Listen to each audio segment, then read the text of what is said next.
Welcome to Spark TV. Thank you. Thank you. Lovely to be here. I'm so excited to chat with you today. We've already, hit not hit record and had a great conversation. So I was like, oh my God, we got to stop because this is going to be We need to savor this. Yes. exactly. No, I love it. Let's start out by telling everybody who you are and what you do. Awesome. So I'm Sarah Goffin, as my name says, but I'm the founder and creative director for Proof of Concept Creatives. So, really, what we're aiming to do is create scientific materials, and that's for a wide variety of purposes. So, that can be whether you're trying to communicate your research to get extra funding to further what you're doing on the bench, or that could be for some people if you've got a really cool idea but perhaps your science background or you've got a slightly different background and you just want that extra level of scientific support in there. So really is a catering for everybody. So always very happy to chat about my business. That is so cool. So this is obscure. You don't, I guess, I've not Yes. heard of many of these jobs. I love it. So how did you actually get into this? Okay, so it's a little bit of a long background, but I'll try and keep it brief because I know I have a tendency to waffle and I get too excited. But for me, my background is I'm a pharmacist, and then I went to do a doctorate in medicinal chemistry, and then from there I ended up working in the corporate space. So I worked in both medical affairs and compliance within the pharmaceutical industry. So something I found that was great, but I also really missed was that creatives are a huge thing. There's these big companies that need to be able to communicate their science out. And actually, since moving to Australia for the keen ears, you'll notice I'm not a native to the country, but have been here for 3 years from the UK. What we really started to look at was the biotech ecosystem. And that's something that's really, really vibrant here in Australia, and something that I think was a real surprise to me moving here. And there's these fantastic ideas and these fantastic researchers that are slowly transitioning up to make those smaller biotechs and to move on from there. And I think the niche that I really saw was you have the really big agencies that work with pharmaceutical companies, and they charge huge amounts of funds to make great materials, but it's resources and money that these companies just don't have. Where I Mm. want to come in is to really provide that kind of ground grassroots support at a much more affordable price to really help them kind of get on their way, and also to provide that scientific consultancy where that commercialization comes in, talking about your research really well. I'm really, it's great to hear what you're passionate about doing, but how's that really gonna, years down the line, if we get to the point where it can be marketed, what's going to make that difference to the community? How's that going to benefit the wider society? Health outcomes that governments are looking into, and it's kind of again filling that wider gap. Yeah, and it's really interesting. I guess as you've been talking, I've been thinking, yeah, like we think about every amazing scientific discovery that we all get the benefit of, whether it is, immunizations, whether it's cures for things, whether it's advancements in technology, whatever it is, that did have to start by someone just Yep. somewhere chipping away, going, this might be a possibility. Here's a hypothesis, and other people looking at them like they might be a little crazy, and or a lot of Oh, times like they might be a little crazy. I think I absolutely agree with that, and I think the other thing that I found through my study and through my work as well is you can be fantastic at certain areas, but I think the uniqueness that we're really able to bring is kind of that all-round picture. So during my PhD, I worked with amazing scientists, incredibly clever people, but not necessarily able to communicate exactly what they were doing, which is a very, very key skill, not only to network and to get collaborators, but then to kind of go any further from that. You can do all this great stuff, but again, it goes back to, talking about you can have the best product in the world, but if people don't know about it or people don't understand it, no one's going to do anything with Totally. I was literally just thinking how applicable it is for business. So it. Lots of people start their business because they're really good at something and they're like, I just want to do, I'm a graphic designer. I want to do graphic design. But then they're like, don't tell anybody about the thing. And it is that you can be the best in the world at something, but if you don't show up and communicate it and tell the world about it, you won't find your people, you won't find your funding, your sales, your networks, isn't it interesting that it all comes back to that communication element? Oh, it really does. And I think, it's obviously applicable skills for life. And education, I guess, kind of as a slight tangent, has also been something I've really been passionate about over the years. So, something I've always done when I've done a lot of presentations at conferences and one to ones, etc., is I have a theory that you can explain any concept to an 8-year old.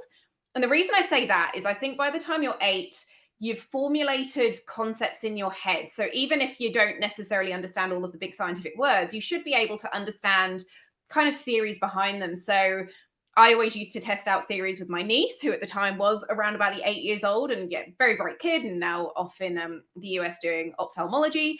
But at that time, she was able to say, yes, I get it, or no, I don't. And it's things like talking about, you can talk about brain neuroplasticity by talking about, smart motorways. And if you have a delay on a smart motorway or a diversion, that's actually what your brain does. If it has any kind of damage, you can actually divert that. So Wow. I think being able to think about communicating in that kind of way.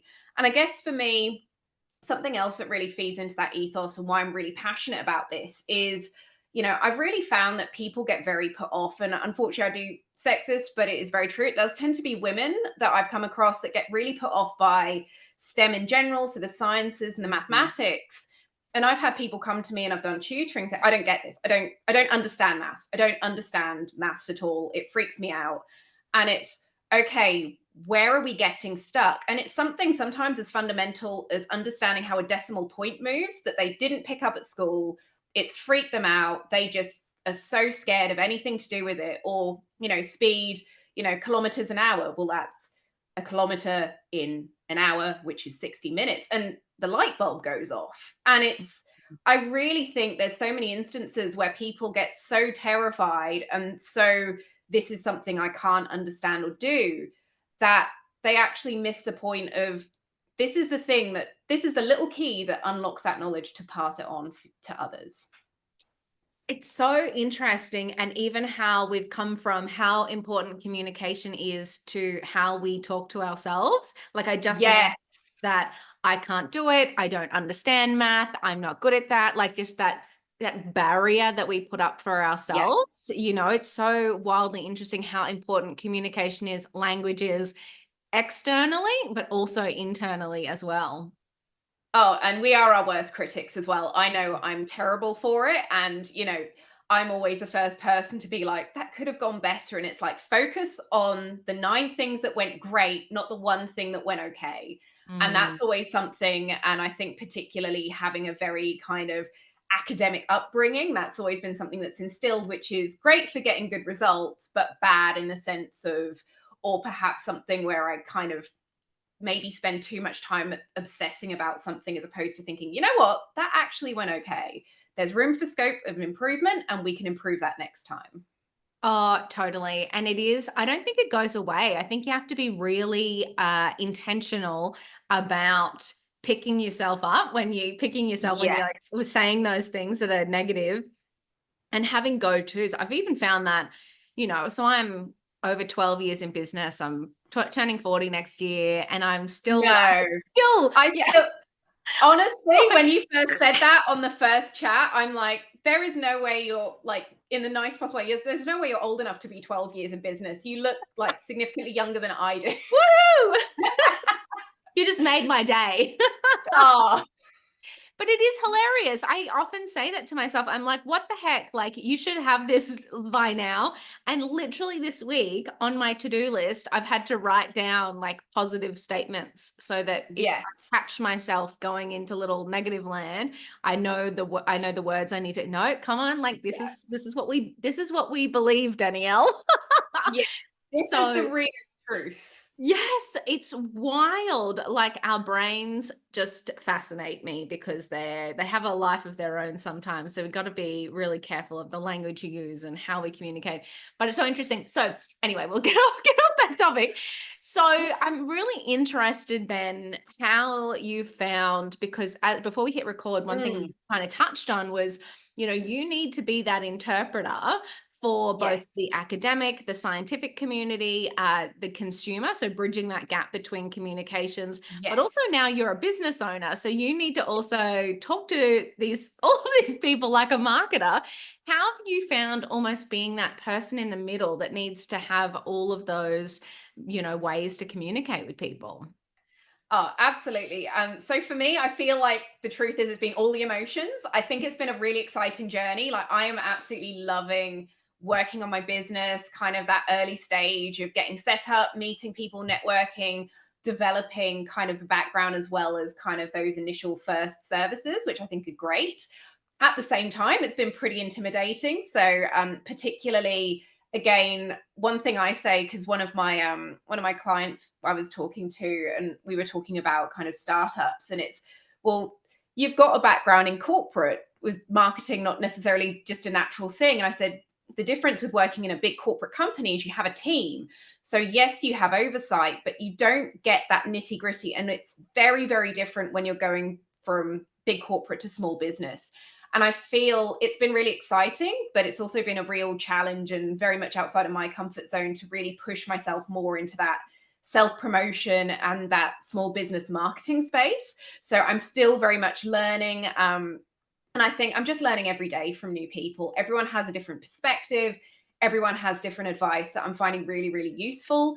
And even the number of people where, I'm going to them and just looking to get their advice, and even from different industries as well. And everyone's got such great stuff to say. And I think the other thing I've found that I've been really grateful for is everyone's been really supportive.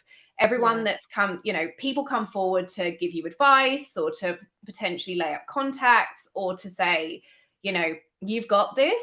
Here's the kind of stuff that you can consider or to work on. Maybe this will help just drum up a little bit more noise around what you're doing. So it's been everything, but it's been really good.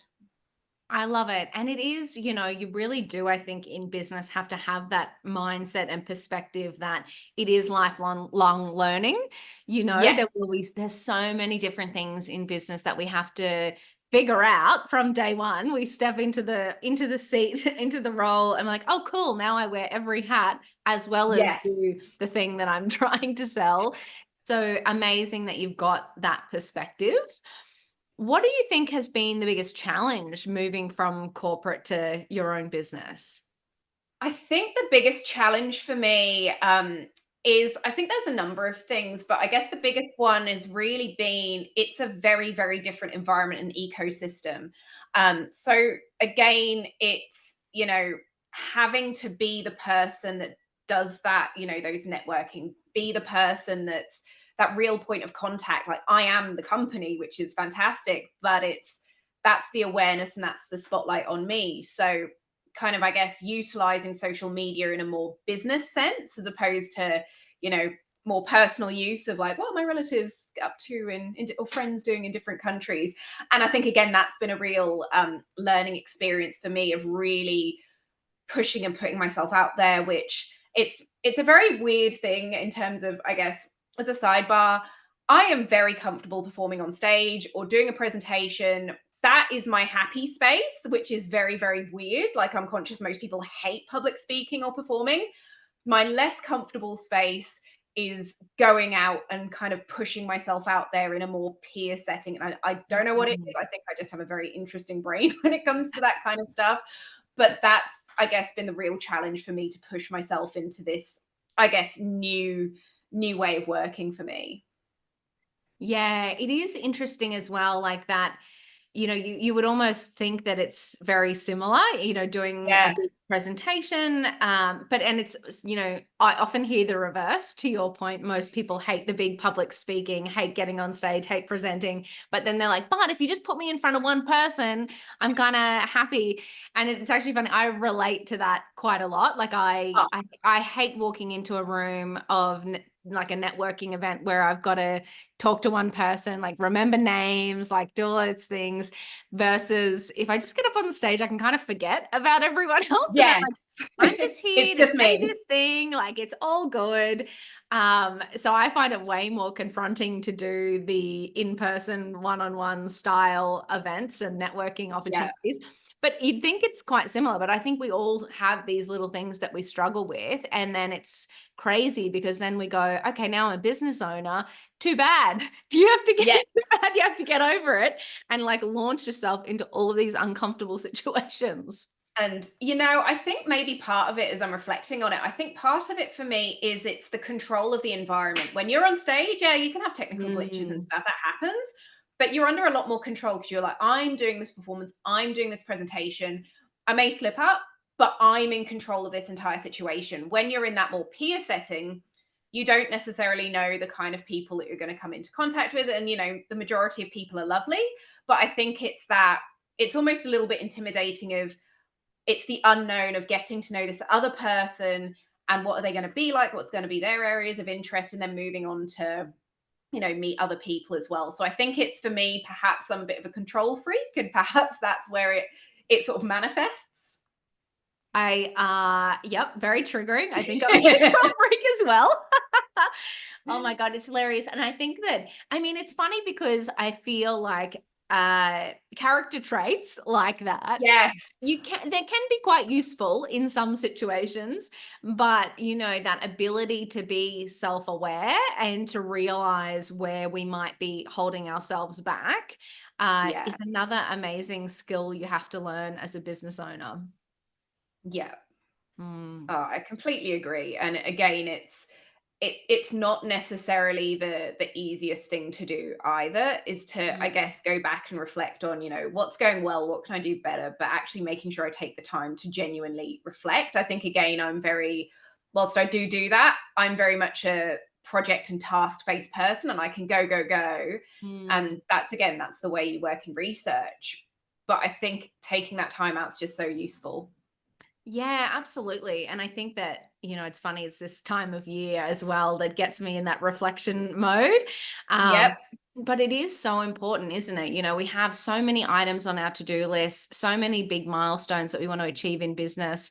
And there is this propensity to just run, just next thing, hustle, hustle, hustle. And it's funny, the Spark community always is very good at keeping me in check on our virtual networking calls. And like, Yep. okay, congratulations, you've got to take a stop now and have a glass of bubbles, or take the day off, do something to celebrate that you've hit a Yeah. milestone. Don't just move straight on to the next shiny object. Although it's so easy, because I feel like, especially at the start of your business, there's just so much to do. Yeah. There's so many ideas, there's so many things you want to achieve, so many things you've got to get your head around that you never realized that you're going to have to get your head Yeah. around. It is really hard to stop and reflect. Have you found that you've incorporated any practices to look after yourself and your mental health and your, hey, I'm a human outside of business, or any of that? Has that come into play for you? So, that's a very good question, actually. So I'm very lucky. My husband is very supportive, and I have a lovely little dog currently too, because we're dog sitting, Oh, and it's quite fun because they're not best of friends, but they begrudgingly deal with each other. cute. I love But it. I think for me, the real thing that works well for us is he's very, very, he's very grounded, and he's very good at keeping me in check in terms of, like, the world's not going to end, things are going to be fine. But we're both very silly. So the kind of, like, the stuff we do every day is we play Yahtzee every morning to see who makes the Oh, morning drinks. cool. We also play, Yahtzee or another game slightly later in the day, and then the other person might get like a back rub or just some like silly little things that cost nothing, but just adds a little bit of fun to the day. Yeah. Because I think the thing that we found, and I notice it if I ever had to travel quite a bit for work, is, again, you get stuck in that go mentality, and you kind of just lose connection with your partner, and then that becomes a really uncomfortable environment. So we're very big on really making sure that the time we spend together is quality, and I think that's what really keeps my well-being. And I think, even if I'm ever not feeling, great about stuff, Ben's very perceptive, so he will tell me, or he will ask, is everything okay? But also, he's very good at, and because I'm very empathic, is things kind of aren't so great today. Nothing's really happened. They're just kind of a little bit out. And he'll be like, okay, do you want to talk about it or just want to hug? And I'm like, hug will do. And so it's really for me, it's having your cheerleader and having somebody that's right next to you to just be that point of support. And he's also very brutally honest as well, which I appreciate, because I think, again, I come from a world where there's lots of yes people. And I think going into an environment where it's like, if I get this wrong, people aren't going to want to work with me. I want to make sure I'm getting this right. And he's very, very good at being like, have you considered doing it this way? Maybe that could be a little bit better. But then also, hey, this is really good. So it's the whole picture. I love it so much. I just, I follow a lot of women in business people on the internet, mostly Instagram. And it's really funny. There's this trend going around right now. It's like a viral reel trend that's like basically bagging men. Like it's this like Yeah. male dominated fields. And I've just got super mixed feelings about it. Actually, my feelings are not mixed at all. I fucking hate it. I just feel Love like so that. I have a very supportive husband as well. And we live in the middle of nowhere. So I do rely on him quite heavily, for my mental health and connection and all of that as well.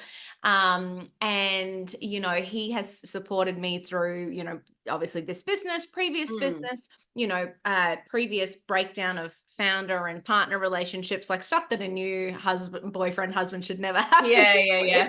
And I just think, we spend publicly so much time kind of bagging out men.